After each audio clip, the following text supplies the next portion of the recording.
Yoga. The word yoga is derived from the Sanskrit root yuj, which means to join or to yoke or to unite. As per yogic scriptures, the practice of yoga leads to the union of individual consciousness with that of the universal consciousness, indicating a perfect harmony between the mind and body, human and nature. In general, yoga is a practice that connects the body, breath, and mind. It uses physical postures, breathing exercise, and meditation to improve overall health. Yoga was developed as a spiritual practice thousands of years ago. Today, most Westerners who do yoga do it for exercise or to reduce stress. Do you know who started this yoga? Though yoga was being practiced in the pre-Vedic period, the great sage Maharshi Patanjali systemized and codified the practice of yoga, its meaning, and its related knowledge through the Yoga Sutras. Maharshi Patanjali was a pioneer of classical yoga. He defined yoga as the cessation of the modification of the mind, which means stopping the changing of the mind. Do you know which city is called the city of yoga? Popularly, Rishikesh is known as the yoga capital of the world. This town is one of the best spots to learn meditation and practice yoga. Why Rishikesh is known as the yoga capital of the world? Rishikesh boasts a huge community of renowned spiritual leaders and yoga gurus. The Hindus rightfully count Rishikesh among their most holy and sacred places. Saints and sages who are professionals in this field have lived in this city for hundreds of years, and this city also believed to be the birthplace of yoga, with the sage Patanjali said to have written the Yoga Sutras here over 2000 years ago. Do you know the connection between Shiva and yoga? Lord Shiva descended to the earth and assumed the form of Adiyogi to spread the knowledge of yoga. Lord Shiva would spend most of his time practicing various forms of yoga, including postures, meditation, and breathing exercises.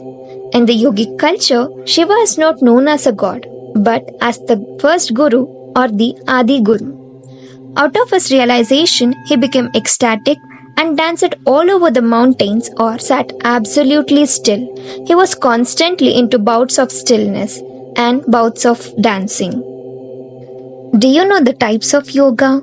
There are more than 20 types of yoga such as Karma Yoga, Bhakti Yoga, Jnana Yoga, Raja Yoga, Hatha Yoga, Iyengar Yoga, Ashtanga Yoga, Power Yoga, Vinyasa Yoga, Vini Yoga, Bikram Yoga, Hot Yoga, Prenatal Yoga, Anusara Yoga, Jiva Mukti Yoga, Shivananda Yoga, In Yoga, Kundalini Yoga, Integral Yoga, Kripalu Yoga, Restoration Yoga, Ananda Yoga, Ishta Yoga, Strala Yoga, Swarupa Yoga, White Lotus Yoga, Kriya Yoga, Tantra Yoga, and many more. Among them, 6 yogas are most popular in world. They are Hatha Yoga, Vinyasa Yoga, Yin Yoga, Iyengar Yoga, Ashtanga Yoga, and Kundalini Yoga. Hatha Yoga.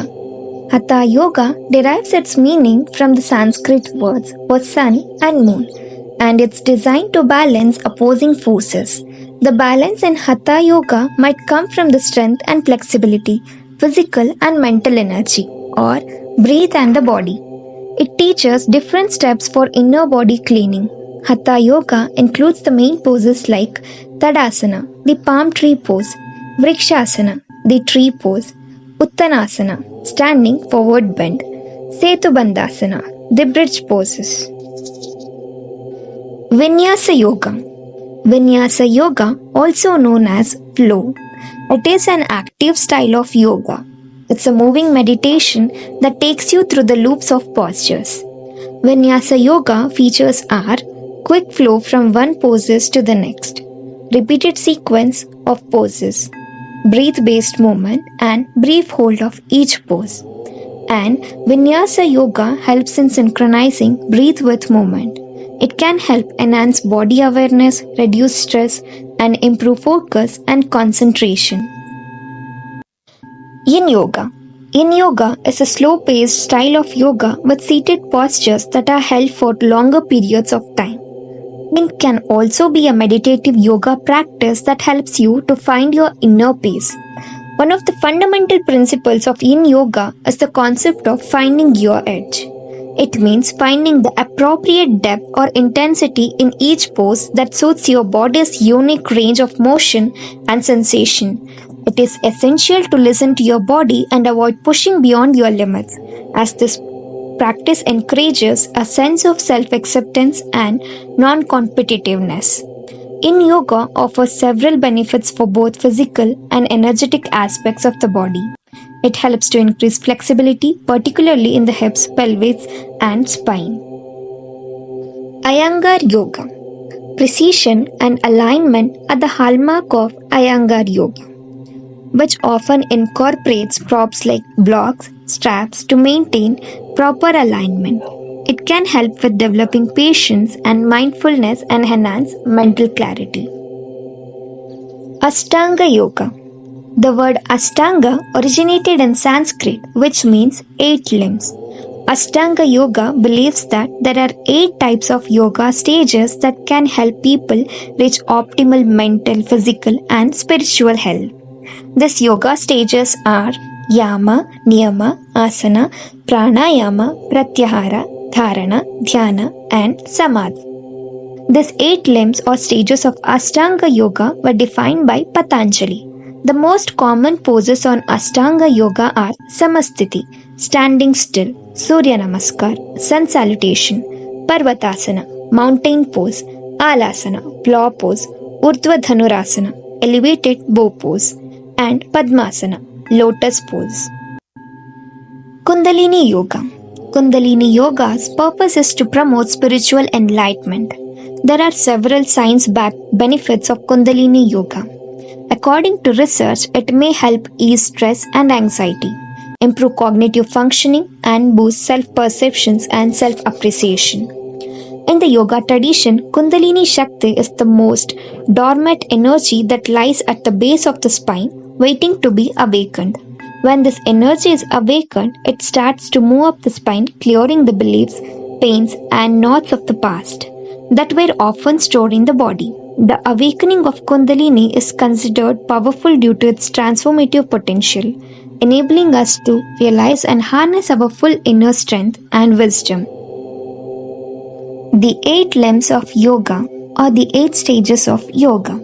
They are yamas, virtues or universal moralities; niyama, positive duties or observances; asana, the postures; pranayama, breathing techniques; pratyahara, sense withdrawal; dharana, focused concentration; dhyana, meditative absorption; samadhi, bliss or enlightenment. Yamas, restraints, moral disciplines or moral vows. This first limb, yama, refers to vows, disciplines or practices that are primarily concerned with the world around us and our interaction with it, while the practice of yoga can indeed increase physical strength and flexibility and aid in calming the body.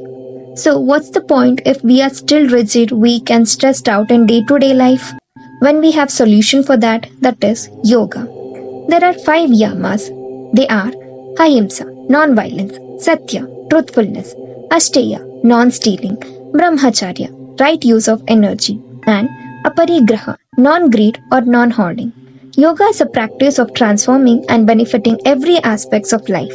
If we can learn to be kind, truthful, and use our energy in a worthful way, we will not only benefit ourselves with our practices, but everything and everyone around us. Niyama, positive duties or observances. Niyama usually refers to internal duties. The prefix ni is a Sanskrit verb which means inward or within. There are 5 niyamas: swachha, cleanliness; santosh, contentment; tapas, discipline or burning desires; swadhyaya, self-study or self-reflection; Ishvara Pranidaha, surrender to a higher power. Niyamas are traditionally practiced by those who wish to travel further along the yogic path and are intended to build character. Interestingly, the niyamas are closely related to our koshas, our sheds or layers, leading from the physical body to the essence within. When we work with the niyamas from Swachha to Ishvara Pranidaha, we are guided from the grossest aspects of ourselves to the truth within. Asana, posture. The physical aspect of yoga is the third step on the path to freedom. And if we are being honest, the word asana here doesn't refer to the ability to perform a handset or an aesthetically impressive back bend. It means seat, specifically the seat you would take for the practice of meditation. The only alignment instruction Patanjali gives for this asana is Sthira Sukham Asana. The posture should be steady and comfortable. Pranayama, breathing techniques. The word prana refers to energy or life source. It is often described the very essence that keeps us alive, as well as the energy in the universe around us. Prana also often describes the breath, and by working with the way we breathe, we affect the mind in a very real way. If you find this video interesting and informative, please like and comment with your opinions. If you haven't subscribed to this channel yet, please click on subscribe button and bell icon for new updates. Thank you all.